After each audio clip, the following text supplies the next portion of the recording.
स्वागत है हमारे YouTube चैनल सब्जेक्ट वॉरियर पे। तो दोस्तों आज हम क्लास 9th के फिजिक्स का बहुत ही इंपॉर्टेंट टॉपिक आपके सामने लेकर आए हैं जिसका नाम है equation of motion.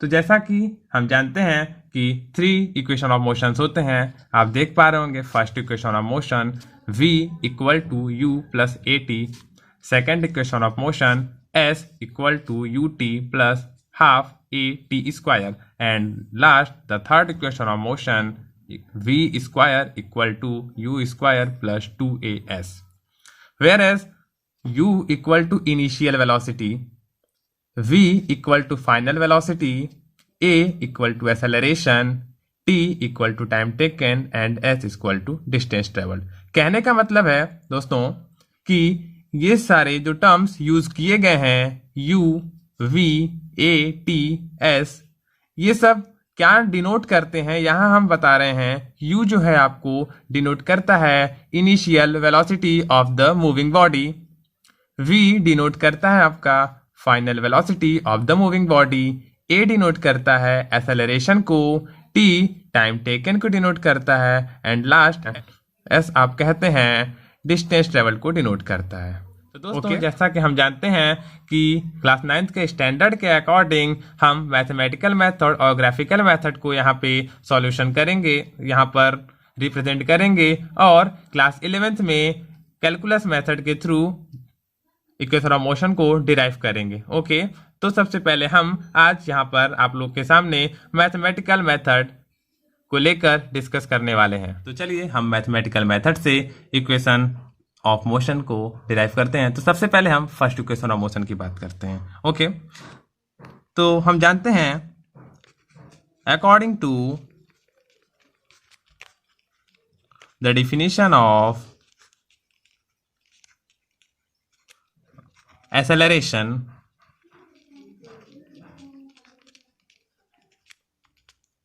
acceleration is equal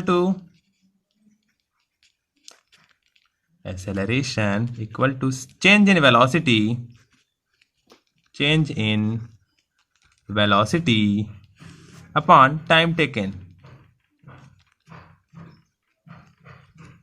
तो जैसा कि हम जानते हैं according to the definition of acceleration the rate of change of velocity is called acceleration. Okay, फिर से रिपीट कर देता हूं डेफिनेशन को। The rate of change of velocity is called acceleration. It means आप कह सकते हैं कि एक्सेलरेशन का फॉर्मूला क्या होगा, acceleration equal to change in velocity upon time taken. Okay, तो आप कह सकते हैं चेंज इन वेलोसिटी का क्या मतलब होता है, final velocity minus initial velocity upon time taken. तो चलिए आइए हम सबके नोटेशन को यहाँ पे लिखते हैं। एक्सेलरेशन को हम a से डिनोट करते हैं, फाइनल वेलोसिटी को v से डिनोट करते हैं, इनिशियल वेलोसिटी को u से डिनोट करते हैं, अपॉन टाइम टेकन को t से।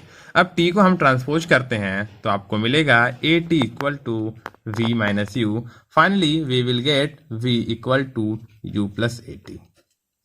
ये आपको फर्स्ट इक्वेशन ऑफ मोशन मिल चुका है v equal to u plus a t. Whereas आप कह सकते हैं v इक्वल टू होता है आपका final velocity of the body, u आपका रिप्रेजेंट करता है initial velocity of the body, a represent करता है एक्सेलरेशन को and t represented time taken. Okay, चलिए तो आइए हम देखते हैं सेकेंड इक्वेशन ऑफ मोशन का मैथमेटिकल मेथड से डेरिवेशन। ओके, तो इसके लिए हम एक फार्मूला लिखने वाले हैं। आप वो फार्मूला को पहले से भी जानते होंगे, distance travelled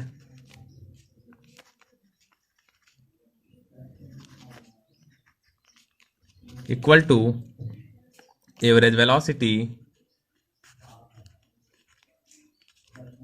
into time taken. Okay, तो आप कह सकते हैं इस फॉर्मूले को हम दूसरे रूप में क्या कहते हैं, average velocity equal to total distance upon total time. Okay, तो इसी को ट्रांसपोज करके आप यहाँ लिख पा रहे हैं distance travelled equal to average velocity into time taken. तो आइए हम एवरेज वेलोसिटी के बारे में यहाँ पे डिस्कस करेंगे। एवरेज वेलोसिटी इक्वल टू आप क्या लिखेंगे, initial velocity initial velocity plus final velocity upon 2। Okay, average velocity equal to आप लिख सकते हैं यहाँ पे initial velocity plus final velocity by 2 multiply time. Okay, ये है आपका डिस्टेंस जिसको आप डिनोट करते हैं एस से। इनिशियल वेलोसिटी को आप यू से डिनोट करते हैं, फाइनल वेलोसिटी को आप वी से डिनोट करते हैं, अपॉन 2 हो गया आपका, एंड टाइम टेकन को आप टी से डिनोट करते हैं। तो आप देख पा रहे होंगे कि हमें एक एक्सप्रेशन मिला है x equal to u plus v by 2 multiply t. Okay, तो जैसा कि आप जानते हैं कि हम सेकेंड इक्वेशन ऑफ मोशन को डिराइव कर रहे हैं, तो हमें सेकेंड इक्वेशन ऑफ मोशन में v का कोई रोल नहीं है, इसलिए हम v की value from the first equation of motion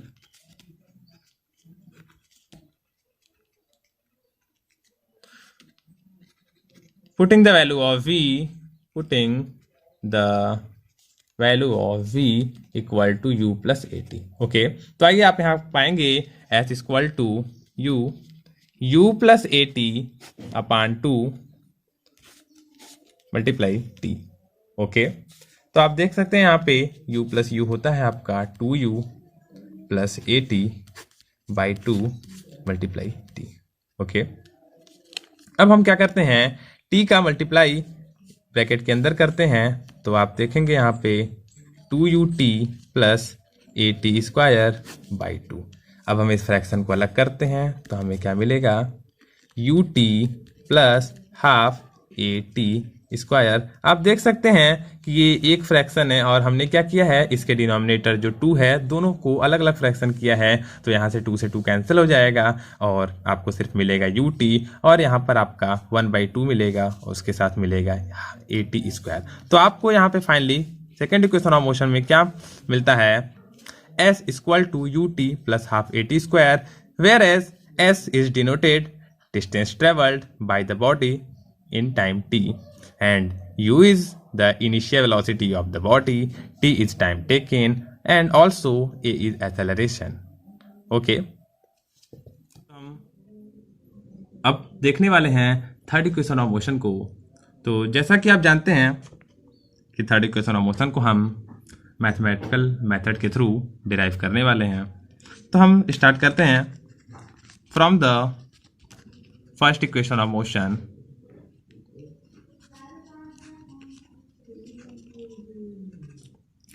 v equal to u plus at। on squaring both side, हम क्या करने वाले हैं, दोनों साइड का स्क्वायर करने वाले हैं, तो आपको यहाँ मिलेगा v square equal to u plus at का होल स्क्वायर। तो आप देख सकते हैं कि राइट साइड में a प्लस b का होल स्क्वायर है, तो आप जानते हैं फॉर्मूले क्या होता है, a प्लस बी का होल स्क्वायर होता है आपका a square plus 2ab plus b square. Okay, तो इसी फॉर्मूले के बेस पे हम यहाँ पे इस ब्रैकेट को ओपन करने वाले हैं, v square equal to u square plus 2uat plus a square t square. Okay, तो आप देख सकते हैं कि हम नेक्स्ट लाइन में आते हैं, v square equal to u square. अब हम क्या करने वाले हैं, इन दोनों टर्म में से 2a को कॉमन लेने वाले हैं और यहाँ पे हमें मिलेगा in bracket of ut plus, आप देख सकते हैं यहाँ पर 2 नहीं है तो हमने 2a कॉमन किया हुआ है, तो हम यहाँ पे हाफ यूज कर सकते हैं और at स्क्वायर। ओके, तो आप पाएंगे कि ut plus half at square, ये तो हमारे पास सेकेंड इक्वेशन ऑफ मोशन की वैल्यू है जो कि s के इक्वल होती है। तो हम यहाँ लिख सकते हैं v square equal to u square plus 2as। आप यहाँ पे थर्ड इक्वेशन ऑफ मोशन को देख पा रहे होंगे जो कि है v square equal to u square plus 2as, where as v equal to final velocity of the body, u equal to initial velocity of the body, a equal to acceleration, and s equal to distance travelled by the body in time t। Okay.